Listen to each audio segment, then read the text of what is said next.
Welcome to the Hire Truckers Podcast, the show for fleet executives, HR leaders, and recruiting professionals. I'm your host, Ginger Craddock. And I'm your host, Aaron Craddock. Each week we share actionable insights, market trends, and proven strategies to help you grow and thrive. Welcome to the Hire Truckers Podcast. I'm your host, Aaron Craddock, and I'm super excited today to have the legend Bob Burg on. And so a little bit of context, this is episode 52. And so we've been, as many of you have been listening, we've been doing this podcast for 2 years. And I wanted to bring somebody I really respect onto the podcast. And so a little bit of context of how I got exposed to Bob was our mutual friend, Josh Hines, recommended that I read the book, The Go-Giver. I was going to reread How to Win Friends and Influence People. And he's like, no, Aaron, I think you should read this new book called The Go-Giver. And little did I know we would, incorporate these principles into everything we do and everything we're building and our vision. And that's part of a lot of the success and growth we've had the last few years. So, Bob, welcome to the podcast. Wow, Aaron, you just made my day hearing that. And of course, I'm no one to ever discourage anyone from reading, How to Win Friends and Influence People. That's a classic. But our great friend Josh, who I've known for, it's got to be 30 years. Such a fantastic guy, and he's always been such a big supporter of the book and in the 17 or so years it's been out and so forth. I'm very grateful to him for recommending it to you and, you for your friendship as well. So thank you for having me on. Yeah, I really appreciate it, Bob. And for those of you that are watching this on YouTube, I actually have his book here, The Go-Giver, which if you're starting at it, I'd recommend the red one first, the little story about a powerful business idea. And I actually had Bob sign this a couple years ago when I was in Florida with him. And it was just a magical time we had for a couple of days where I got to spend with Bob and this group of friends here. And so, yeah, I'm super excited to have you on. So we loved having you with us at the event. It was such a magical 2 days. It really was. Yeah. Good. Just a good group of people who all came with a spirit of wanting to add value to everybody else's life. But, nothing self-sacrificial about it. In doing that, they created wonderful relationships with one another and received a lot back in return. And it just, really it's what it's all about. That's awesome. Yeah. Many of us have stayed in touch over the last couple of years, and it's been cool to see how that's played out. And so first question I have for you today is, at what point did you realize growth was tied less to what you achieve and more to the people you helped? I think it's more that one is a cause of the other, right? Okay. So we remember Zig Ziglar, of course, the great speaker and author and sales professional and entrepreneur whose most famous saying, which is often messed up by everybody, not by everybody, but by too many people. But the actual quote that he said was, you can have everything in life you want if you'll just help enough other people get what they want. Right. So and I think that's such a wonderful, fantastic quote. And really that's what it's about. So it's to the degree you can focus on providing immense value to others, okay, touching their lives. That's the degree to which you're going to be successful. So, I don't think it's so much, is one better than the other. I think one is the result of the other. Have you believed that your whole life, or is that something that came for you personally, as a result of the Ziglar book or something else? Well, I was first very, very fortunate, Adam, that I grew up with wonderful parents who embodied this themselves. And I know my co-author, John David Mann, he did as well. So, we both got to witness that, to, experience that growing up. Now, when you get into the business world, you start seeing different things. You see people who do things in a way like that. They're very successful, and others who don't seem to be as successful. And you see people doing things that are not really the nicest or the best or most benevolent. And sometimes they're successful and sometimes they're not. But I do believe that after a while, if you pay attention, you start to see patterns develop. And what I saw very plainly after a while, is that those people who seemed to have a focus on making other people's lives better, who truly cared about their prospects, their customers, their clients, their team members, those they worked for, those they led, people who just seemed to have that. They seemed to be the ones who were the most sustainably successful, and not just financially, although certainly also financially, but also mentally and spiritually and relationally and, in the other ways which one can measure success. So, that pattern clearly developed. And it made sense to me, and which was great because that's, again, what I grew up seeing. Mm-hmm. Yeah, the thing that struck a chord with me about the book, just when I first read it, is I was like, that's just how I want to do business. And it aligns, like you said, like just relationally with how I want to experience life, spiritually, values. And that's where it really resonated with me. And so you said for you saw that as just a pattern in business of the people you were around that you saw were consistently successful. Yeah. They had that core element. That was like the recurring theme. It was very much a recurring theme. And, it's interesting in his book, To Give and Take, Adam Grant, the professor at Wharton Business School, he wrote a great book called Give and Take. And he cited a study of Australian financial advisors. So these are people who, manage wealth for their clients. And he said the biggest distinguishing factor, he said, now the ones who were very, again, sustainably successful. And he said it wasn't product knowledge, though they all had that. They all had very big financial acumen. It wasn't the ability to work hard, though they all had that as well. The distinguishing characteristic were the most successful ones of all were the ones who really put the interests of their clients before themselves and before their companies. Now, again, there's nothing self-sacrificial about that. Okay. And I want to really make that, that point. There's nothing self-sacrificial about that, because here's the thing, it just makes sense. Nobody is going to buy from you. Nobody is going to do business with you because you have a quota to meet, right? Or because you need the money. Or even because you're a really nice person. Right? People are going to do business with you. They're going to buy from you because they believe they'll be better off by doing so than by not doing so. And really what that tells us is, the most self-interested thing we can do is to put our self-interest to the side and make it all about them. Now, it's most effective when this comes from a very authentic base, right? And you can develop that if you don't already have it, but a lot of people do.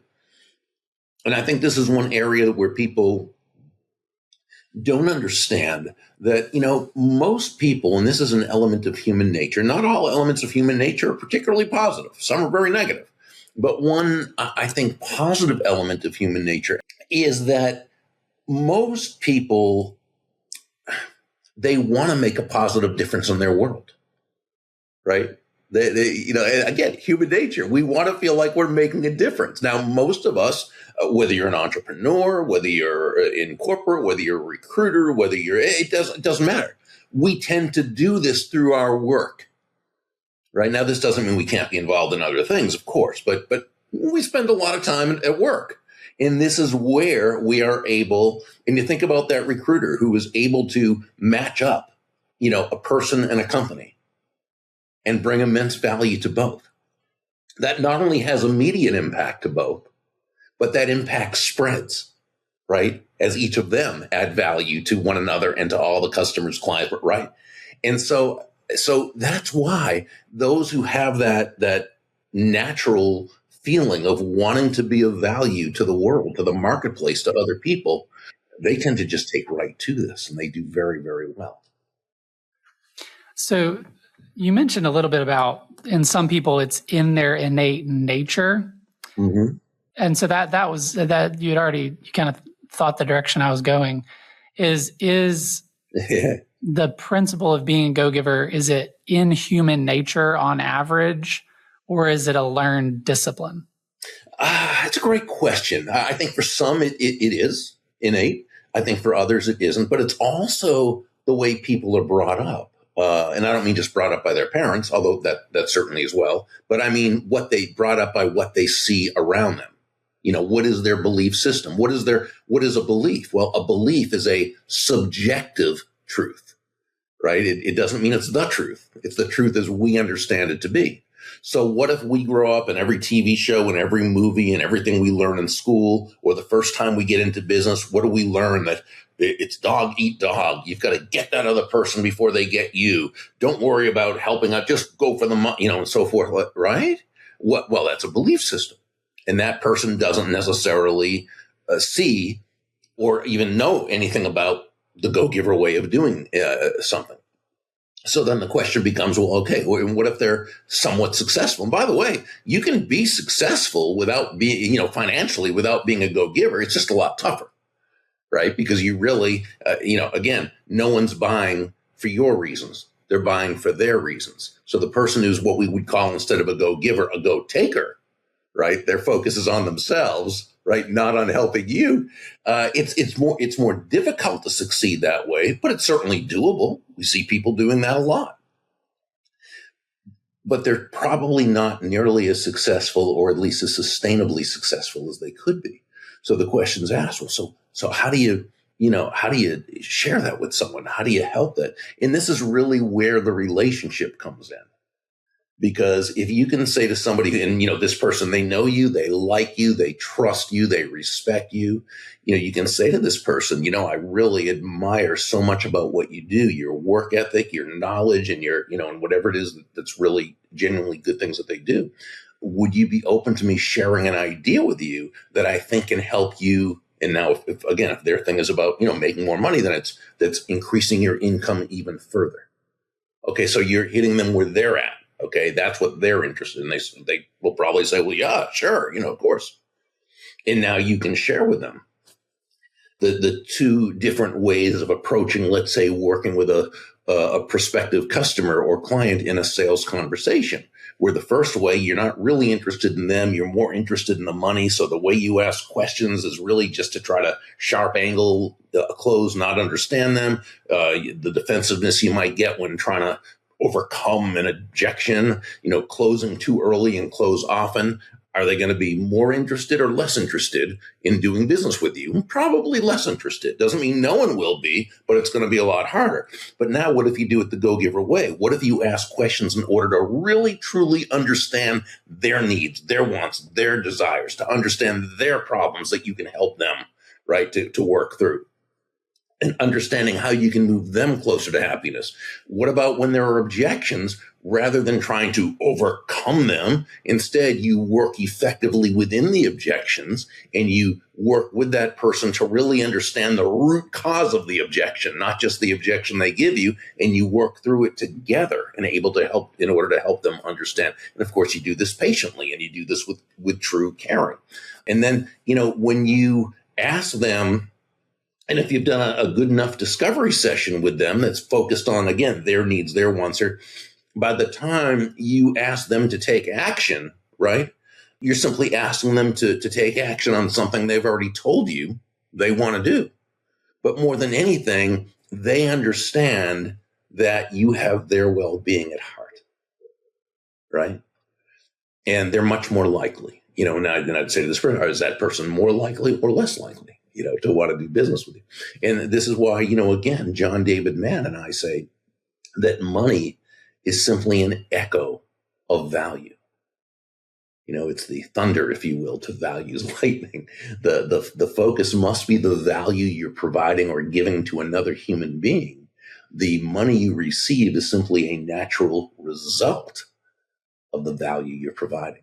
And when you can help a person understand this, now you take that young up and coming sales professional, and you turn them into just a fantastic, sales professional who really has a very lucrative and sustainable career.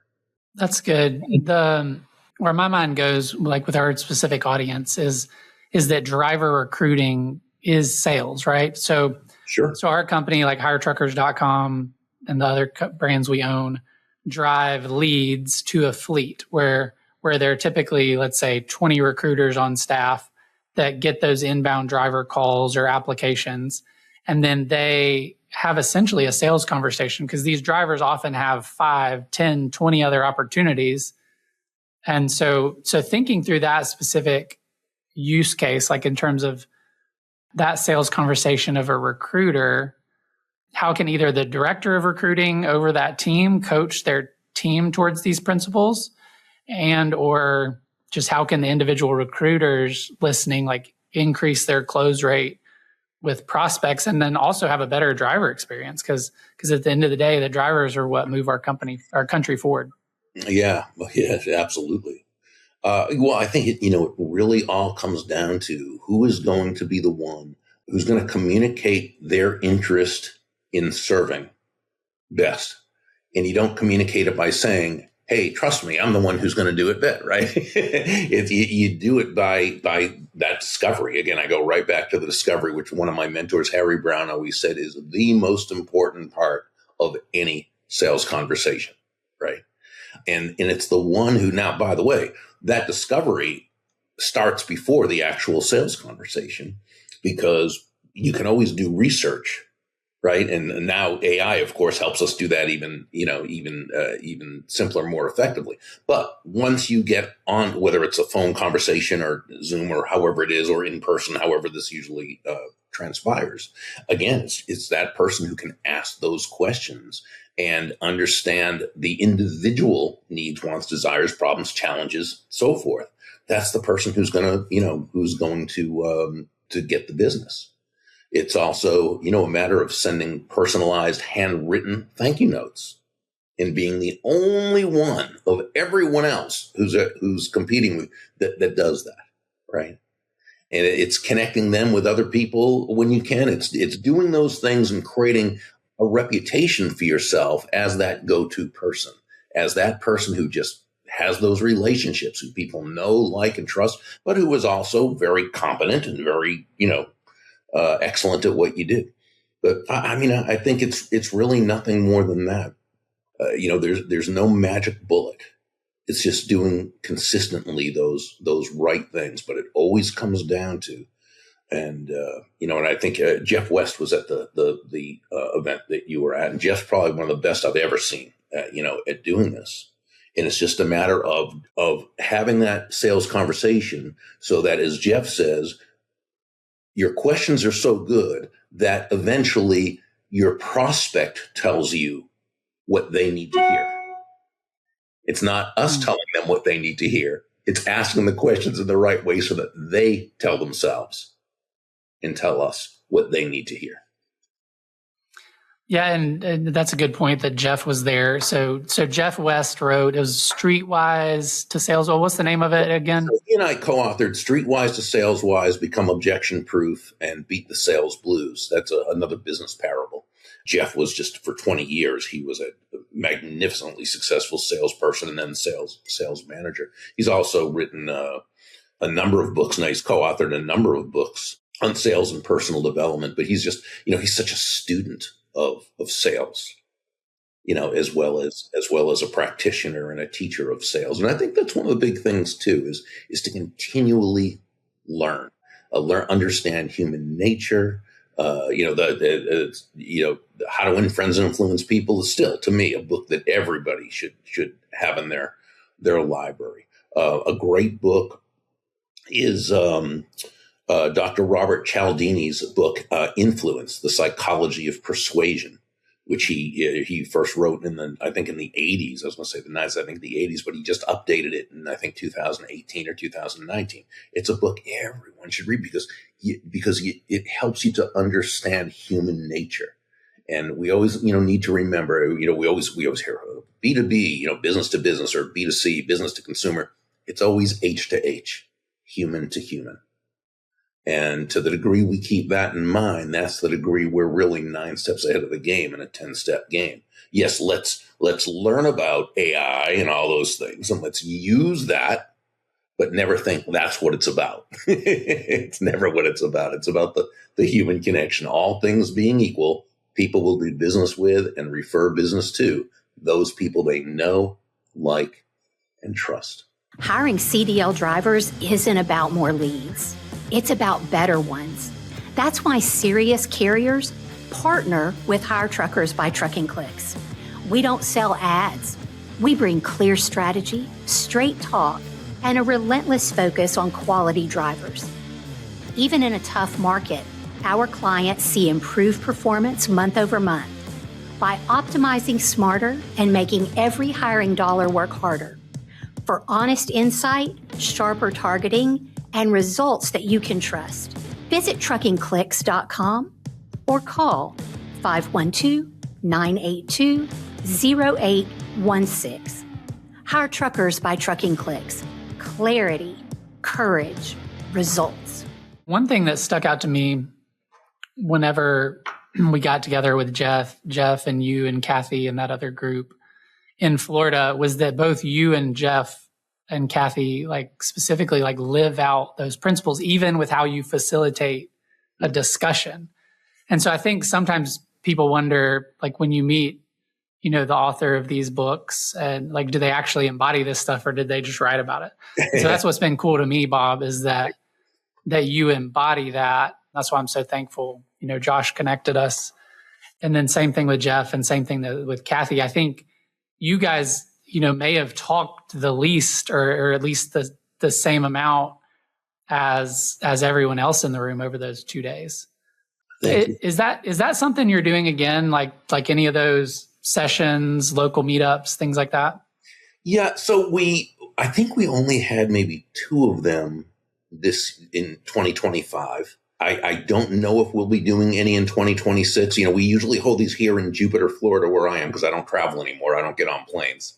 So, but fortunately, Jupiter, Florida is a place a lot of people like to come. And you remember the hotel we were at. It's a really, really nice hotel.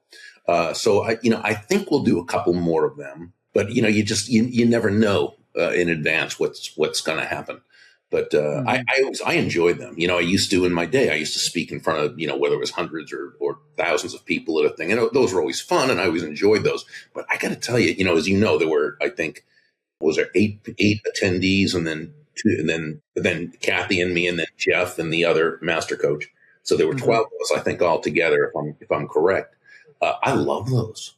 Those are just so fun because it's very intimate, you know, and you really get to hear people's stories. Everyone gets to share with each other how if someone comes with a challenge, you know, and you get people from different industries, different professions who are all, you know, making suggestions that we might not think of because we're from this industry. So we don't think of that, right? Somebody else says, how do I apply that to it? So those are a lot of fun. Mm-hmm. Yeah, it was a mix of coaches, speakers, entrepreneurs, a guy that owned a solar company.